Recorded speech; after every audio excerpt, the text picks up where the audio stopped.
ఇటీవల మీరు చూస్తే జగన్మోహన్ రెడ్డి గారు ఎక్కువ హిందూ సాంప్రదాయాన్ని గౌరవిస్తున్నట్టుగా కనిపిస్తుంది. నిజంగానే హిందూగా మారిపోయారు అంటారు. ఆయన అప్పుల్లో చూసుకుంటే ఒకసారి చార్టెడ్ ఫ్లైట్ ఫ్యామిలీతో వెళ్తున్నప్పుడు తిరుపతికి వెళ్ళాలి.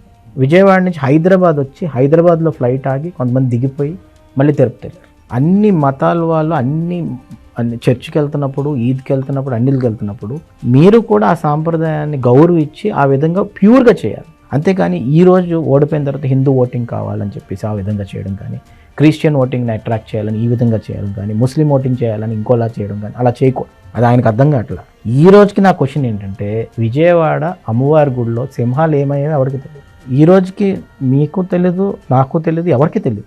దాని గురించి జనాలు గుర్తుందో లేదో కూడా నాకు తెలియదు. ఇప్పుడులో ఉన్న ఎండోమెంట్స్ మినిస్టర్ ఎవరైతే మొన్న పక్కన కూర్చొని కొబ్బరికాయ కొట్టిస్తున్నాడో ఆ వ్యక్తి కూడా ఈ రోజు దాకా మాట్లాడలేదు కదా. అంత పెద్ద గుడి, అంత పవర్ఫుల్ గుడి. మతాలను ఎప్పుడు కూడా పొలిటికల్ స్టేజ్ మీద మనం డ్రామాలో ప్రదర్శించొద్దు.